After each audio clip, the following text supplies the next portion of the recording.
Salut les mecs.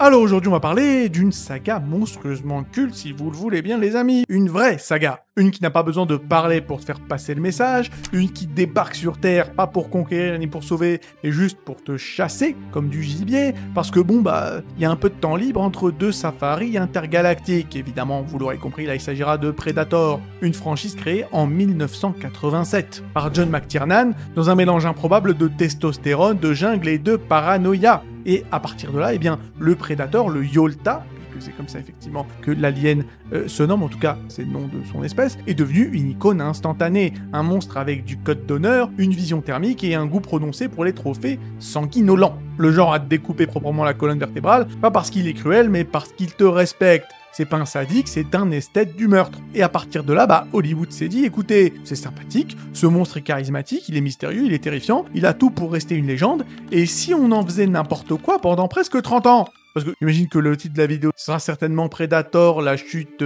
impossible ou je sais pas quoi, bref. Je trouverais bien un truc à mettre, mais la vérité, c'est que la saga n'a pas vraiment chuté. Enfin, bon, évidemment, The Predator est éclaté au sol, mais après le chef-d'œuvre fondateur signé par John McTiernan, comme je l'ai déjà dit, la saga Predator aurait pu vivre ce que d'autres franchises ont vécu, c'est-à-dire une chute innommable, que j'ai certainement déjà couverte sur cette chaîne, mais en ce qui concerne Predator, c'est pas tout à fait ça. C'est-à-dire que Predator 2, c'est une suite bordélique, mais assez fascinante, qui rajoute pas mal, d'âme à une franchise qui de toutes les manières en avait déjà, donc à la limite on prend. Ensuite un revival bourrin, mal aimé, mais que je trouve extrêmement intelligent, c'est-à-dire Predators. Bon, il est vrai, une insulte filmique sans nom en 2018, c'est-à-dire The Predator, et un dernier espoir sobre et élégant, qu'on a peut-être un peu trop encensé, hein. Voilà, il s'agira effectivement de Prey, puisqu'on va revenir sur ce film également, mais avec un peu plus de mesure, hein, voilà. Vous m'excuserez quand même. Et chaque film, justement, que l'on analysera aujourd'hui, c'est un peu une tentative de redéfinir l'identité du Predator. Mais à chaque fois, les scénaristes se battent avec la même équation insoluble. Comment renouveler une créature qui repose sur l'inconnu, le silence, la terreur, dans une époque qui veut tout expliquer, tout surcharger et tout vendre en Funko Pop.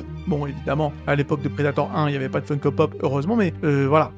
Ça n'aurait su tarder. Et justement, ce qu'on va faire, c'est qu'on va tout disséquer, les amis, film par film. On va même traquer tous ces films un peu comme un Predator, d'une certaine manière. On va plonger dans cette saga schizophrène, analyser ce qui marche pas, ce qui aurait pu briller et ce qui brille clairement, et surtout ce qui devrait être balancé dans un vortex dimensionnel avec Shane Black attaché dessus, si c'est possible. Donc on parlera de testostérone poisseuse, d'armes disproportionnées, d'explosions de colonnes vertébrales, de chiens prédateurs domestiqués, de mecs autistes qui comprend le langage alien pendant que le reste de l'humanité galère à lire un manuel de micro-ondes, parce que Predator, c'est pas juste une série de films d'action, c'est un miroir en vision thermique, mais un miroir quand même. Et ce qu'on y voit, c'est que cette franchise n'est peut-être pas tout à fait au fond du trou. Alors sans plus attendre, c'est parti, on va parler donc de Predator.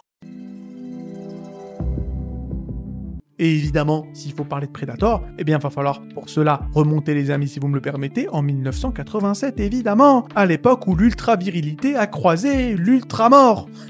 Parce que le premier Predator, c'est pas juste un film, c'est un rituel initiatique, une espèce de messe militaro-fantastique où la testo suinte à travers l'écran comme de la sueur sur les pectoraux d'Arnold Schwarzenegger. On est en 87 encore une fois, Reagan est président, Stallone est le roi, et tout ce petit monde pense encore que la guerre, ça se gagne avec des muscles et des répliques badass. Et puis, vlati pas le petit McTiernan, le seul gars qui a compris que la vraie tension, c'est pas les moustaches velues et les gros muscles bandés, c'est quand t'entends rien et que tu sais que t'es déjà mort. Puisqu'on pourrait résumer le premier Predator à, entre guillemets, une bande de commandos des années 70-80 super balèzes, extrêmement caricaturaux au début, qui se font dégommer par un alien invisible dans la jungle qui les remet un peu en face de leur propre humanité et surtout de leur propre finitude, de leur propre mortalité. Et donc, on nous a promis Rambo et au final, on nous a offert Lovecraft, les amis. Puisqu'au départ, tout ressemble à un film d'action de série musclée, encore une fois. Schwarzy et ses potes mercenaires vont faire un petit safari commando au Guatemala. Bon, en vrai, ça a été tourné au Mexique, mais bon, on n'est pas là pour juger, évidemment. Il y a le fusil, il y a les grenades, il y a les punchlines, il y a Jesse Ventura qui fait le café, et puis boum,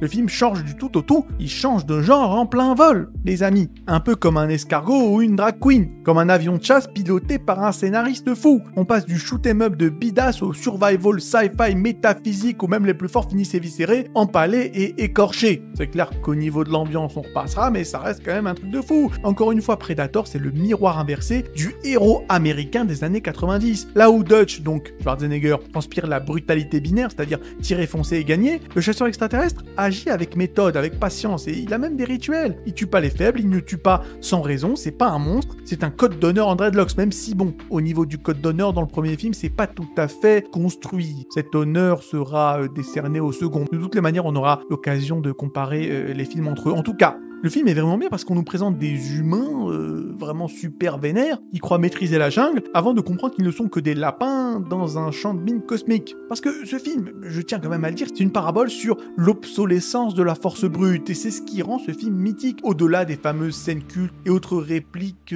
qu'on pourrait mettre sur un t-shirt. Le fameux « si saigne, on peut le tuer »,« j'ai pas le temps de saigner »,« Gattuso Ciampa ». Voilà, tout ça là, tous ces trucs stylés, tous ces trucs qui prennent les codes des films de cinéma d'action de l'époque pour mieux les déconstruire. C'est pas une apologie de la violence militaire, c'est pas Rambo 2 ou Rambo 3, c'est une autopsie de cette même violence. Chacun de ces soldats hyper compétents se fait quand même pulvériser comme un touriste dans un marécage radioactif. Et le seul moyen de survivre, c'est d'abandonner les armes, d'abandonner la Gatling, les gadgets, les tactiques, et de redevenir primitif. Il faut go back to monkey, les amis. Et Dutch finit à poil, couvert de boue, à hurler dans la nuit comme un homme préhistorique. Et le message, c'est que quand l'humanité joue à la guerre, eh bien l'univers envoie un arbitre. Et l'arbitre, c'est pas Herb Dean, les amis. Il est pas là pour négocier. Et mention spéciale à la créature, puisqu'on parle d'elle depuis le début, puisqu'elle est quand même jouée et campée par Kevin Peter Hall, 2,20 m de classe alien. C'est quand même un sacré bestiau. Et le design, créé par Stan Winston, co-développé avec un certain James Cameron, je sais pas si vous connaissez cet illustre inconnu, c'est juste une leçon de charisme biomécanique. Le Predator n'est pas juste stylé, c'est une icône instantanée, comme l'Alien, le Terminator ou la moustache de Charles Bronson. Bon, vous l'aurez compris, c'est un chef-d'œuvre. Ce film, qui n'est pas dénué de défauts, d'ailleurs j'en parlerai dans la section Predators, donc Predator 3, parce que je vais comparer un peu les deux films, pas forcément pour encenser d'ailleurs ce premier Predator, mais on en parlera un peu plus tard. En tout cas, c'est vraiment très bien, quand même, faut le dire. Et c'est pas juste un classique, c'est un manuel de cinéma d'action sous couverture de films de monstres. Le casting, évidemment que oui, c'est un document ethnographique de la faune masculine des années 80. Chaque membre de l'équipe est une caricature en 3 dimensions, un archétype avec un flingue plus gros que sa personnalité. Bon, Schwarzy, le leader, l'homme qui se serre les dents avant de parler et qui fait des curl biceps entre 2 explosions. Dillon, évidemment, Apollo Creed, Carl Weathers, le faux pote avec une chemise peut-être un peu trop propre pour être honnête, qui cache ses sales manigances derrière un sourire Colgate. Mac, Bill Duke, bon, évidemment, ultra charismatique, traumatisé du Vietnam, il parle à son rasoir comme si c'était son psy. Le mec est aussi tendu qu'un slip dans une machine à laver. Et Jesse Ventura, bon, le mec à la sulfateuse, qui crache des bastos et des phrases sur des pénis de dinosaures dans la même scène. À l'époque, c'était cool, et aujourd'hui, c'était cool. Aussi, voilà, comme dirait un certain Cortex, c'était bien avant et c'était bien maintenant. Et on finit avec Billy, donc Sonny Landham, qui sortait tout juste de prison, il me semble. D'ailleurs, sur le plateau, il avait un garde du corps pour protéger les autres de lui. On veut dire à quel point le mec n'était pas là forcément pour déconner. Et puis bon, c'est quand même l'Indien, c'est quand même un peu, comment dire, c'est Turok, c'est le tracker mystique, il sent les vibrations de la jungle, il parle avec les perroquets et discute avec les tatous. Et surtout, il est là pour mourir comme un vrai bonhomme, et on ne peut que leur remercier. Le mec sent la mort arriver à 3 km et il jette son flingue, sort son couteau, se place sur un tronc d'arbre pour se faire ouvrir comme une boîte de thon. La stratégie est 5 étoiles et même le Predator a dû lever un sourcil, mais j'ai envie de dire bon, si c'est Billy, eh bien ça passe. La musique est plus qu'excellente quand même. Alan Silvestri, le même mec qui a pondu la fanfare des Avengers et le retour vers le futur.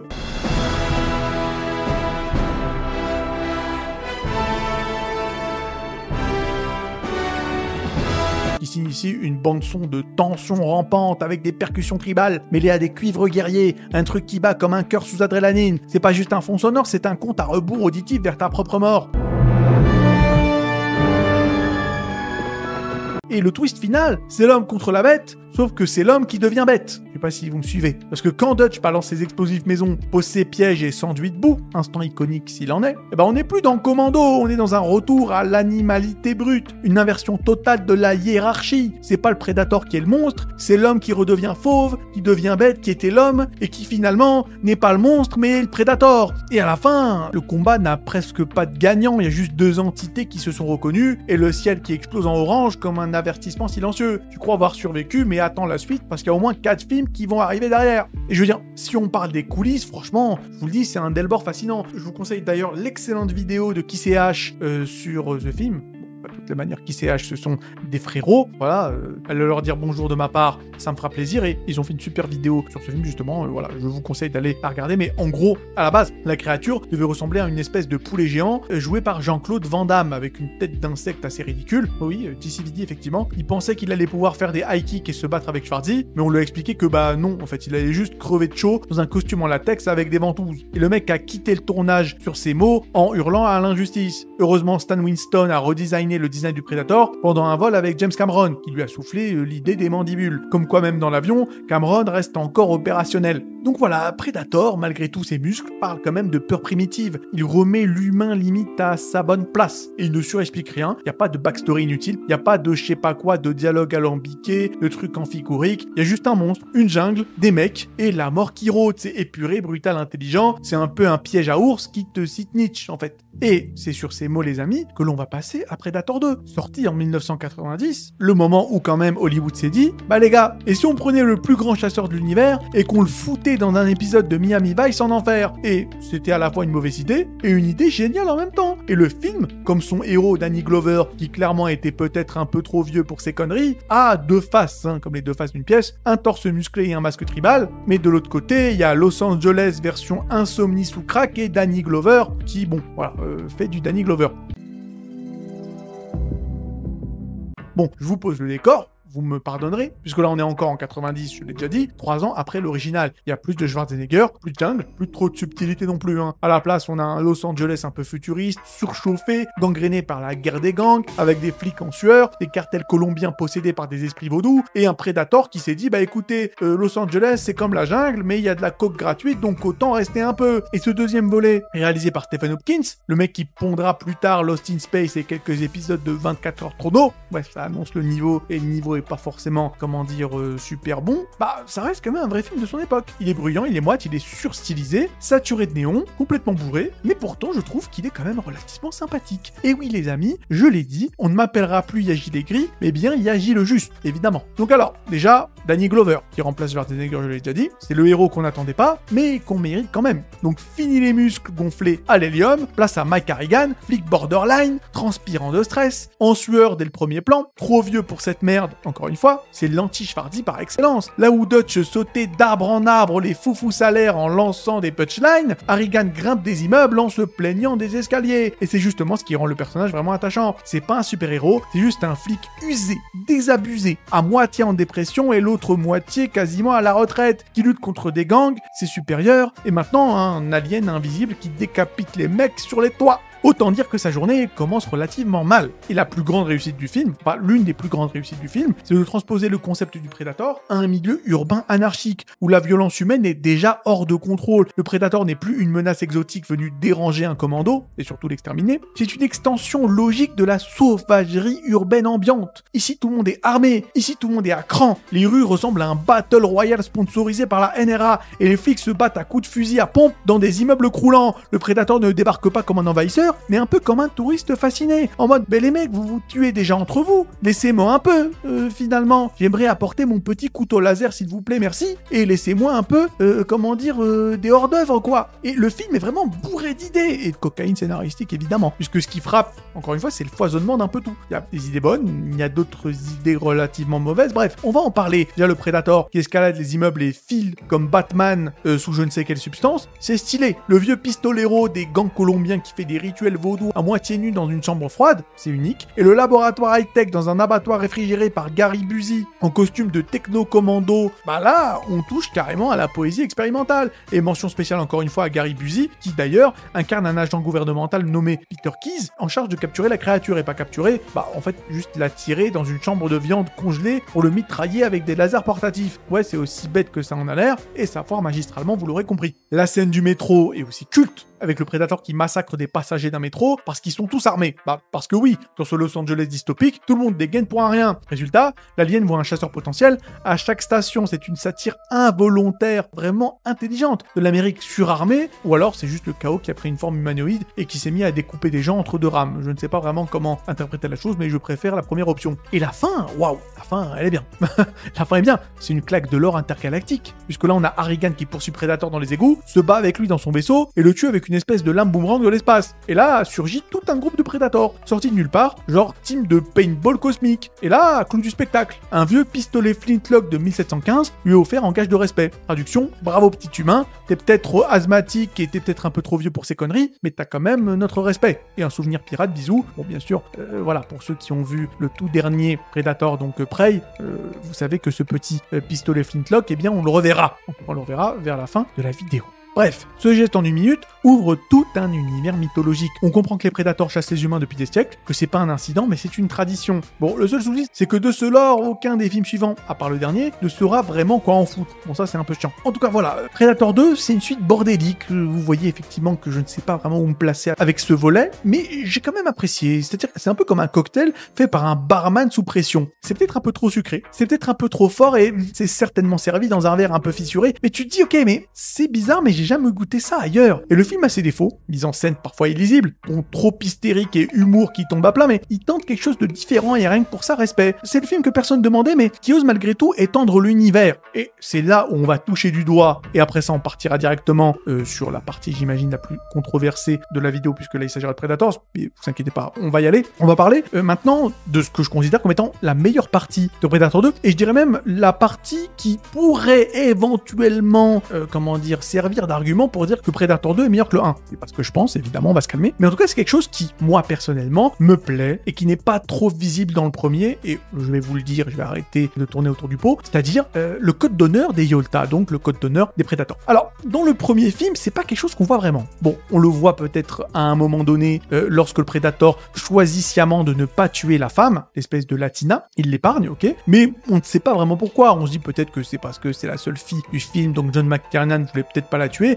Bon, là on comprend effectivement avec le recul qu'en fait il ne l'a pas tuée parce qu'elle n'était pas armée et qu'en plus c'est une femme. Mais là dans le 2, le côté code d'honneur est clairement officialisé, c'est bon, c'est dedans, c'est rentré, c'est dans la boîte. On le voit par exemple le Predator du 2 épargner une femme enceinte ou épargner des gens non armés. Et même à la fin, lorsque Danny Glover se fait entourer, donc Artigan se fait entourer par tous les Predators, notamment un espèce de vieux Predator, un espèce de vieil ancien, eh bien au lieu de le tuer, on imagine que bon c'est bon pour lui, c'est fini pour lui, bah non, il le récompense en mode ouais, t'es un vrai guerrier, voilà, tu as battu notre congénère en mano à mano, à la loyale, à la fraîche, et donc on va te récompenser. C'est quelque chose qui n'est pas très visible dans le premier. Par exemple, dans le premier, à la fin, le Yolta essaie, de s'auto-détruire, et donc de tuer Dutch, de tuer Schwarzenegger, alors que pourtant, il l'a tué à la loyale. En principe, si le Predator, dès le premier film, était un guerrier avec un code d'honneur, bah il aurait dû mourir en disant, bon, vous l'aurez pas compris, mais en disant à Dutch, bah écoute, bien joué frérot, voilà quoi, je m'incline. Au lieu de rigoler comme un vieux méchant, pas beau, cartoonesque et manichéen, essayer de s'exploser la gueule en tuant Schwarzy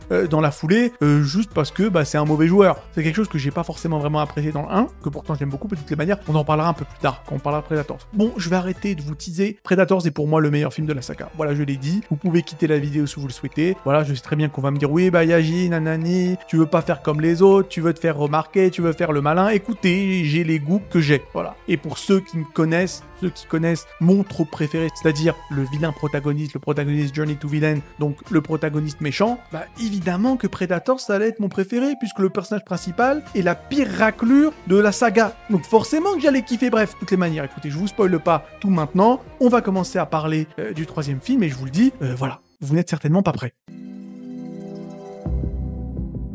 Ok, alors, Predators, il faut bien prononcer le S, commence alors qu'un groupe de mercenaires, de criminels et autres soldats d'élite se retrouvent mystérieusement parachutés dans une jungle dense d'une planète inconnue.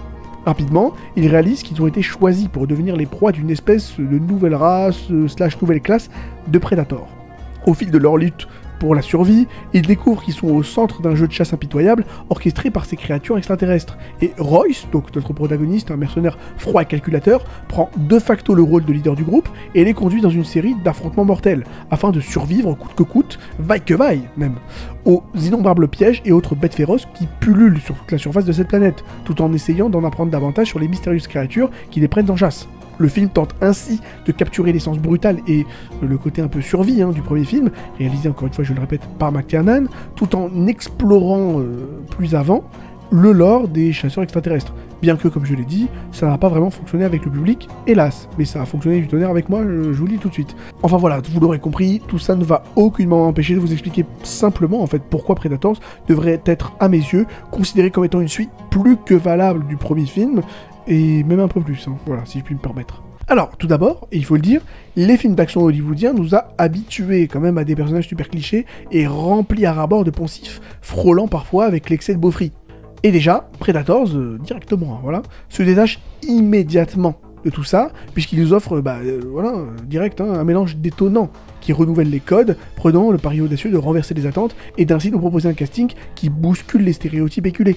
Ici, on est loin des portraits caricaturaux habituels, puisque l'un des membres les plus reconnaissables de la team, qui se trouve être un soldat russe imposant, Nikolai pour ne pas le nommer, s'avère être un allié fiable et au cœur d'or, qui n'hésitera pas à se sacrifier pour ses camarades, en dépit du fait qu'il ait deux petits garçons qu'il aime beaucoup et qu'il attend chez lui. On est ainsi bien loin du clicheton insupportable du russe psychopatho-communiste, voilà, que l'on nous sort sans cesse à Hollywood depuis la guerre froide et jusqu'à aujourd'hui, je le crains, voilà. Il suffit juste de regarder quelques films de Antoine Fuqua et puis voilà, vous avez tout compris. Bref, voilà, Nikolai, il fait plaisir.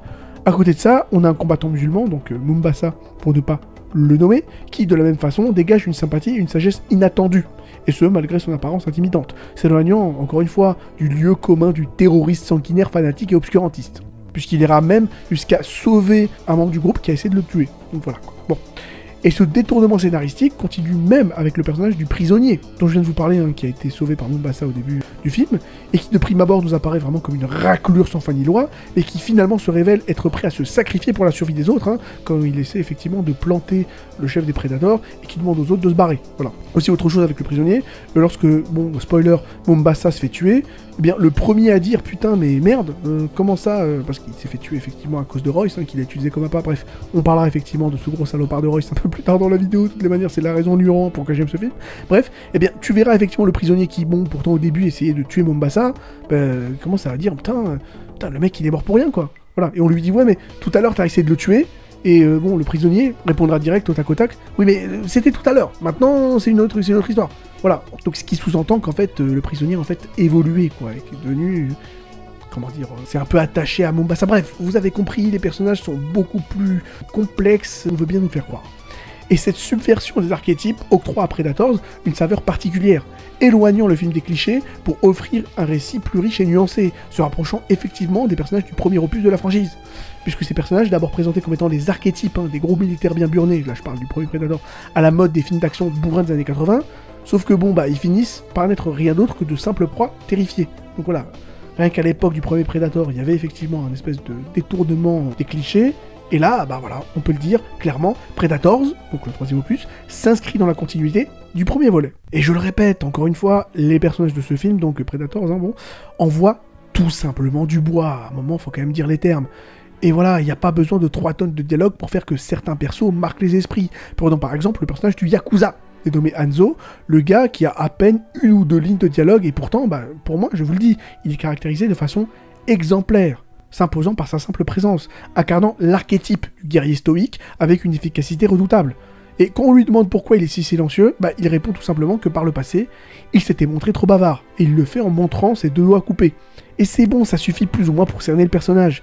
Je veux dire, voilà, je ne vais pas parler japonais, pour le coup, voilà, jeu de mots voulu, et directement vous dire que je considère son duel de samouraï à Hanzo, contre l'un des Predators vers la fin du film, en mode Ghost of Tsushima, comme étant un véritable moment d'anthologie, rien que ça. Hein. Voilà, je veux dire, quand tu vois le respect du Predator envers Hanzo, puisqu'il désactive son invisibilité, le laisse se relever lorsqu'il l'envoie à terre, bref, ce n'est pas juste un humain et un Yota qui se battent, hein. Non, c'est bel et bien 2 guerriers. Et je tiens à faire remarquer que c'est à ça dont on avait été privé dans le film original lorsque Billy a été tué hors champ. Bon, et Billy l'Indien, hein, je tiens à le rappeler, hein, pour ceux qui ne se rappellent pas trop du premier opus. Mais voilà, le Yakuza n'est pas le seul personnage à tirer son épingle du jeu, loin de là. Hein. Il y a aussi le personnage joué par Laurence Fishburne, hein, le fameux Morpheus, qui donc campe un vieux survivant rendu complètement dingue par l'isolement prolongé sur cette planète, et donc voilà, devenu paranoïaque, développer une seconde personnalité, ce qui ajoute quand même une couche de tension psychologique au film. Ce personnage devient l'incarnation vivante des ravages que cet environnement hostile peut infliger à l'esprit humain, ce qui enrichit considérablement l'univers du film. Car oui, le danger sur cette planète, c'est pas seulement de se faire bouffer ou de se faire tuer par des prédateurs, non, Il y a aussi le danger mental, le fait de perdre la raison. Et on voit ainsi ce qui arrive quand notre esprit craque. Bref, chaque personnage du film, si succinctement dépeint soit-il, contribue à la complexité de ce monde où les prédateurs ne sont pas toujours ceux qu'on imagine. Et donc, voilà, puisqu'on parle de Predator, eh bien, parlons tout de même du fait que le monde des Predators dans ce troisième volet a vraiment été, approfondi. Et ne se contente pas juste de nous resservir les vieilles recettes, puisque le film se permet de creuser la mythologie Yotia, ou Yochia, ou je sais pas comment on prononce ça, bref, la race des prédateurs en bon, puisqu'on apprend qu'il existe des divisions entre eux, concept encore totalement nouveau dans ce film. En effet, on découvre que les protagonistes n'ont pas été enlevés par des prédateurs standards, mais par une faction rebelle. Des prédateurs dissidents et marginaux qui refusent de suivre les codes de leur propre culture. Et donc on voit effectivement des prédateurs qui sont pas très honorables, hein, voilà. À part celui qui se bat contre Hanzo, les prédateurs que l'on voit sont pas très très gentils. Ça c'est une évidence. Bref, ce twist génial pose des questions fascinantes sur les conflits internes au sein de cette espèce extraterrestre. Que ce soit les détails de leurs nouvelles armes, les tactiques inédites qu'ils utilisent, les différences subtiles dans leurs armures, par rapport aux autres prédateurs. Voilà. Tout est pensé pour captiver et élargir l'horizon des aficionados de ces chasseurs intergalactiques. Le film enrichit donc avec brio la saga, offrant aux fans et aux nouveaux venus une vision renouvelée de cette créature devenue culte. Et donc on va quand même parler de la raison numéro 1 qui fait pour moi de ce film une pépite en fait, une véritable pépite sous-cotée. Je parle bien évidemment là du protagoniste, l'impitoyable Royce, campé par un Adrian Brody totalement en feu. Donc alors Royce, qui c'est ? C'est juste un mercenaire rusé, taillé dans le pragmatisme le plus glacial et l'instinct de survie, et qui est le seul mec de la team à se trouver comme un poisson dans l'eau au sein de cette planète infernale. À contre-courant des stéréotypes héroïques, Royce n'est ni noble ni altruiste, mais plutôt un survivant sans scrupules et calculateur, se mettant directement à utiliser les membres de sa team comme de vulgaires appâts. Il est très semblable au Predator, puisqu'il admet librement qu'il aime tuer et n'a aucun scrupule moral à ce sujet. Et voilà, se permet directement de chasser les Predators de la même manière qu'il le chasse. En fait, Royce contraste fortement avec Dutch, donc évidemment le protagoniste du premier film, joué comme chacun sait par Arnold Schwarzenegger. Car si Dutch était un commando musclé et patriote avec une éthique stricte, c'était quand même un mec bien, commençant avec une équipe loyale contenant un traître, donc évidemment joué par notre ami Apollo Creed, eh bien Royce, au contraire, est un solitaire émacié, qui se bat parce qu'il aime tuer, tout simplement, et qui se voit imposer le rôle de leader d'une équipe qui lui importe peu. Et à un moment, c'est lui le traître, puisqu'il les trahit tous pour débusquer les Predators. En fait, Royce se débarrasse de tous les obstacles sur sa route avec sang-froid, et est prêt à s'engager dans des tactiques vraiment véreuses, dans des tactiques vraiment d'enculés, faut le dire, qui dégoûteront même ses coéquipiers, qui ne sont pourtant eux-mêmes pas des enfants de cœur. Et tout ça juste pour survivre, ce qui en fait probablement le combattant le plus pragmatique de la saga Predator, le Royce. Je veux dire, lorsqu'il se retrouve face à un Predator, le mec n'hésite pas à mettre carrément le feu au champ de bataille, bloquant ainsi la vision thermique du Predator, tout en cramant tout le périmètre, et usera même du cadavre d'un coéquipier comme d'un piège mortel truffé de grenades. C'est quand même un truc de ouf. Très simplement, Royce est une version humaine du Predator. C'est la version humaine du Predator. Et la raison numéro 1, encore une fois, pour laquelle j'aime beaucoup ce film. Et pour ceux qui connaissent mes vidéos, vous savez que je suis très friand des protagonistes méchants, des vilains protagonistes, voilà. Et donc on peut dire que Predator, de ce côté-là, m'a vraiment régalé. Bref, je vous le répète, c'est pas juste un autre film de la franchise de Predator, non. C'est une œuvre, une véritable œuvre, qui mérite son titre de suite digne du premier Predator. Le film est malin, il te prend par surprise et ne te lâche pas jusqu'à la fin. Et il est temps de lui donner le putain de respect qu'il mérite. Franchement, ça fait vraiment partie de ces films, de ces œuvres, qui sont méprisées, qui sont vraiment osés faits, tout le monde osef de Predators, et je ne comprends vraiment pas pourquoi. Voilà, tout simplement. Bon, avant de conclure, je voudrais quand même revenir sur quelques points concernant le premier opus, donc Predator de McTiernan, un film que, comme je l'ai dit, j'apprécie énormément, mais qui n'est pas forcément sans défaut, en tout cas à mes yeux. Tout d'abord, il y a un aspect, déjà, avant toute chose, qui diminue mon intérêt pour le film, et c'est la perte successive des personnages clés. À partir de, je crois, 3/4 du film, c'est-à-dire Mac, Billy l'Indien, ou même Jesse Ventura avec sa moustache de gros daddy, de gros Chad, voilà quoi. Leur mort enlève une partie du charme et de l'intérêt que j'ai pour le film, je vais pas vous mentir, Chacun de ces personnages apporte une dimension unique à cette histoire. Je sais pas, moi, en général, quand je revois effectivement le premier Predator de McTiernan, je m'arrête à partir du moment où Dutch est laissé tout seul, quoi. Voilà. Après, j'avoue que ça a plus trop d'intérêt, il y a plus trop de dialogue. Bon, évidemment, le showdown de fin, le duel de fin entre Schwarzy et le Predator est vraiment très très impressionnant, mais je sais pas, en termes d'écriture, il n'y a pas grand chose, moi ça m'a jamais parlé, je dois vous avouer. Ensuite, et là c'est peut-être un peu plus grave, je trouve que la représentation du Predator dans ce premier film n'est pas tout à fait à la hauteur de ce que la créature est devenue par la suite. Parce que oui, dans le premier Predator, le chasseur extraterrestre est davantage dépeint comme un méchant classique sans réelle noblesse ou code d'honneur, alors que... le problème, c'est que le Predator, et donc la race des Yotia ou des Yotia, ou je sais pas comment tu veux prononcer ça, eh bien, ils sont principalement caractérisés par leur honneur. Ce sont des chasseurs, certes, ce sont des salopards, certes, mais ils ont un code du Bushido, les mecs, bon, voilà, honneur avant tout. Les mecs, par exemple, ils vont jamais aller tuer une femme enceinte, par exemple, ou un vieux, ou quelqu'un de désarmé. En tout cas, ça, c'est à partir de Predator 2. Et rien que le fait qu'effectivement le Predator du premier film choisisse de s'autodétruire après sa défaite face à Dutch, manque de cet honneur, manque de cette dignité qui caractérise les Predators dans les suites. Et comme je l'ai dit, ce n'est que dans Predator 2 que le concept du code d'honneur de ces chasseurs est vraiment exploré. Et encore une fois, je trouve ça dommage, tout simplement. Le premier Predator, voilà, ne me faites pas dire ce que j'ai pas dit, ça reste un excellent film, et un classique du genre, un chef-d'œuvre même. Mais voilà, juste pour vous dire qu'il n'est pas tout à fait dénué de critiques. Pour moi, c'est une évidence. Bon allez, on a fini avec le meilleur Predator de l'histoire de la galaxie de l'humanité, et on va passer, au pire Predator de l'histoire de la galaxie et de l'humanité, évidemment. Puisque là, il s'agira de The Predator 2018, par Shane Black, le mec qui écrivait des punchlines parfaites dans L'Arme Fatale et Kiss Kiss Bang Bang, mais là qui a décidé de vomir sur la franchise Predator qui ne lui avait certainement rien demandé. En plus, le pire, c'est que Shane Black jouait dans le premier Predator. C'était le mec bizarre avec les lunettes, il me semble. Et au lieu d'en faire un film hommage sobre et malin, il nous livre un carnaval schizophrène, une version MCU sous en fait, avec des vannes pipi caca scatologiques et des chiens aliens dressés au frisbee. Bon allez, je l'ai déjà dit, c'est sorti en 2018 malheureusement, dans un contexte où les studios voulaient tout rebooter, d'ailleurs c'est encore le cas à l'heure d'aujourd'hui, à coup de clin d'œil forcé et d'humour pour adolescents lobotomisés. Et donc The Predator arrive en mode je vais tout réinventer et surtout je vais tout détruire. Et il réussit les deux, mais surtout le second. Donc le scénario est éclaté au sol puisque le Predator, un Predator, arrive sur Terre, puis un autre, puis tout le monde s'en fout en fait, puisque le film commence avec un Predator qui se crache sur Terre, bon classique. Sauf que c'est pas un chasseur, c'est un déserteur qui vient prévenir l'humanité qu'un Predator géant, oui, version 2,80 m de pure bouillie CGI, va venir tout casser.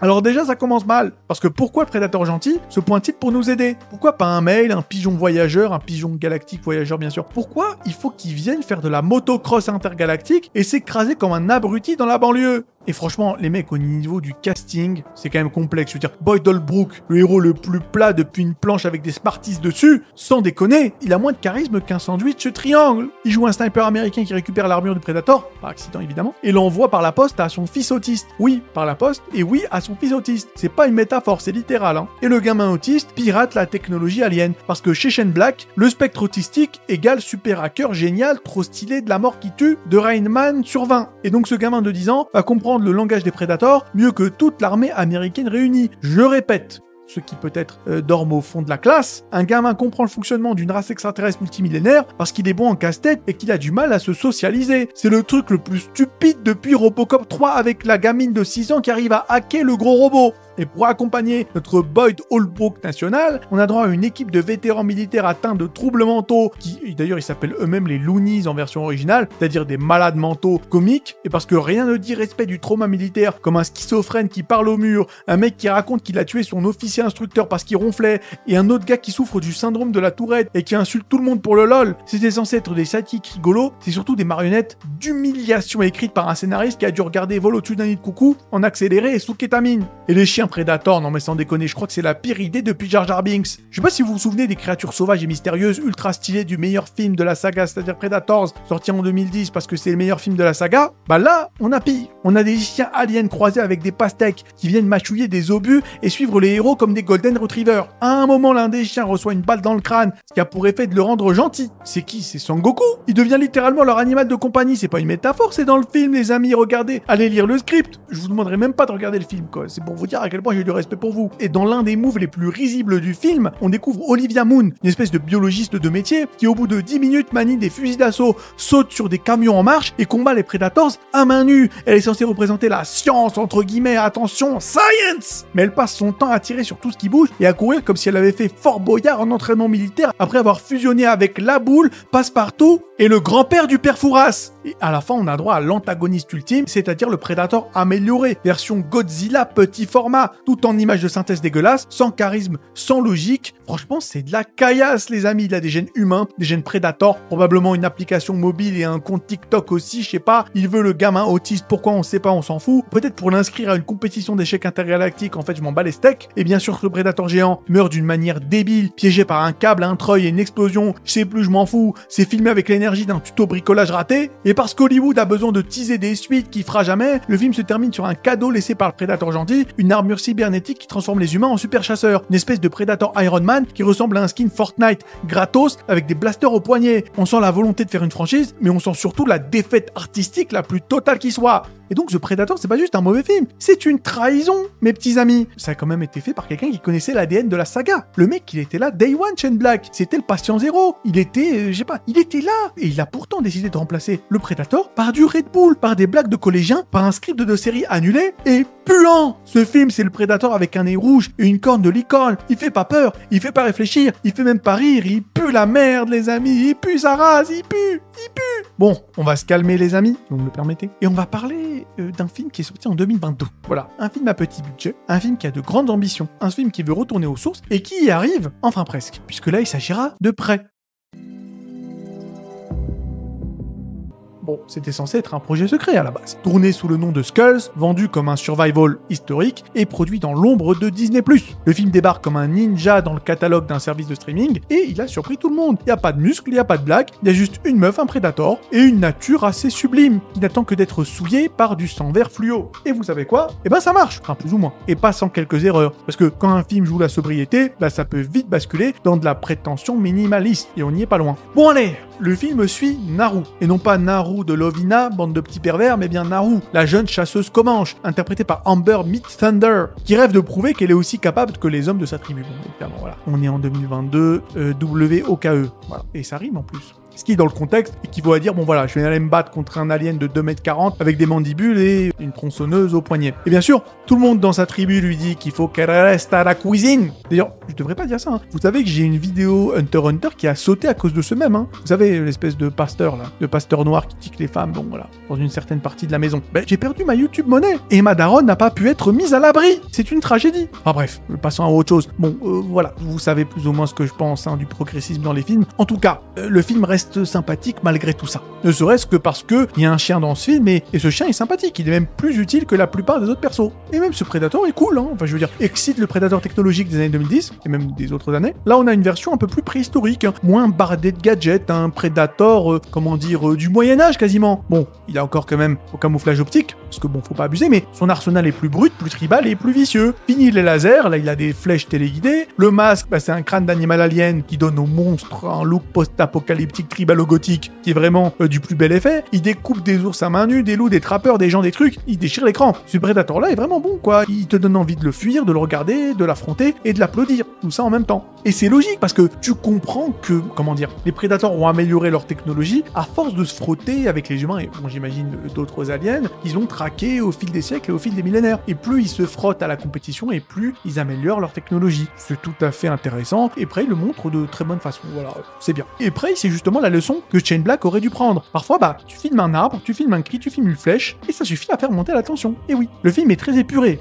jusqu'à l'os même. Il n'y a pas de musique envahissante, pas de dialogue lourdingue, juste de la tension, de la traque et de la survie. Et l'ennemi ici, c'est juste le Predator. C'est déjà des trappeurs français qui sont, on va le dire, assez mal représentés. Hein. Voilà, les mecs, c'est bien d'être woke, mais ce serait bien de nous représenter correctement quand même, franchement. Et la représentation française, à chaque fois on se fout de notre gueule. À quoi ça sert d'être progressiste si c'est pour faire du French bashing? Enfin bref, en tout cas, les Français dans ce film sont présentés comme une bande de charcutiers sales, et d'ailleurs qui parlent un français de dessin animé moisi, et aussi la nature, hein, qui est également omniprésente, étouffante, mais surtout, dangereuse. Et le réalisateur, donc Trachtenberg, s'en sort bien avec un budget des plus limités. On sent qu'il a étudié McTiernan, et ça fait plaisir. Mais il y a un mais. Encore une fois, voilà, parce qu'on n'est pas forcément là pour cirer des mocassins, je suis quand même Yagil et gris. Tout de même, faut me respecter un tantinet. Bon, déjà, c'est trop propre. La photographie est magnifique, mais justement, peut-être trop magnifique. T'as parfois l'impression, enfin, moi, j'ai eu parfois l'impression que les Comanches font du camping 5 étoiles avec un filtre Instagram. Tout est net, lisse, symétrique. Même le sang des aliens a l'air éco-responsable. Bon, le féminisme martelé au marteau, bon, c'est d'une répétition, de toutes les manières j'en ai déjà parlé avant, donc c'est une triple répétition, et on comprend que Naru doit prouver sa valeur, que les Indiens sont misogynes et blablabla. À force de voir tous les mecs se faire démolir, il y a plus de tension. Tu veux qu'elle prenne le dessus, ok, mais faut donner aux autres chasseurs Comanches un minimum de crédibilité. Il y a son frère qui se fait dézinguer au bout de 20 minutes. Franchement, on dirait une pub Nike version scalpée. Et le Predator, bah, il perd peut-être un peu trop facilement. Voilà, Naru est à la limite de la marissue, hein, on va pas se mentir. Après, elle mérite sa victoire, mais bon, à un moment donné, tu te dis que, ok, ce mec a tué un ours à main nue, un trappeur en armure, un jaguar, et il se fait quand même avoir par une flaque de boue et un miroir de poche. On est quasiment dans du Home Alone, dans du Maman, j'ai raté l'avion, version forêt et Predator. Mais bon, la réussite est modeste, elle est surcotée, mais elle est là. Puisque Prey, encore une fois, c'est un film intelligent, superbe visuellement, respectueux du matériau d'origine. C'est aussi un bon film Predator, comme la plupart des films Predator. C'est pour ça que je le dis, c'est pas une chute. Bah, ça aurait pu être une chute si Prey n'existait pas. Puisque bon, The Predator est vraiment éclaté au sol. Mais là, franchement, bon, c'est un peu comme ma vidéo sur Destination Finale. Bah ouais, hein. Et de la même manière, dans Destination Finale, comme dans ce film-là, finalement, c'est le 4e qui pose problème. Mais tous les autres films passent du passable à l'excellent. Voilà. Mais bon, ce qui est sûr, c'est que Prey, lui, il est pas excellent. Il est bon. C'est un produit un peu aseptisé, calibré pour plaire à tout le monde, avec un message peut-être un peu trop appuyé, et un monstre qui s'adapte au script et pas l'inverse, mais ça reste 1000 fois mieux que The Predator de 2018. Après, vous me direz que tout est mieux que The Predator 2018. Donc à la limite, pourquoi pas. Mais bon, ça n'atteint pas la sauvagerie, l'ambiguïté, la tension organique du premier, ni même, je dirais, la maestria du 3e. Mais bon, voilà, c'est sympathique. Ça reste un hommage, pas un héritier, mais c'est sympathique. Bon voilà, je vais m'arrêter ici. Je n'ai pas été très aigri dans cette vidéo, mais je peux pas toujours être aigri, hein, parce que sinon après ce serait pas drôle, et surtout que ce serait malhonnête. Hein. Moi en général, on dit que je force un peu, bon parfois il m'arrive de forcer, c'est vrai, que je rage bait un peu, mais ça c'est faux. Voilà. Quand je dis quelque chose est éclaté au sol, bon parfois je force un peu le trait, mais je n'ai jamais aimé quelque chose, mais j'ai toujours exagéré, mais j'ai jamais menti, dans le sens où si je dis quelque chose est éclaté au sol, c'est que je l'aime vraiment pas, quoi. Voilà. Bon, et dans cette saga Predator, pour moi encore une fois, il n'y a que le 4e qui est éclaté au sol. Tout le reste, bah, c'est très bon. Voilà, enfin bon à très bon. En espérant que la vidéo vous ait plu, même si bon, voilà, en termes de sel, c'était pas forcément ça. Abonnez-vous pour encourager la chaîne, prenez soin de vous et à la prochaine.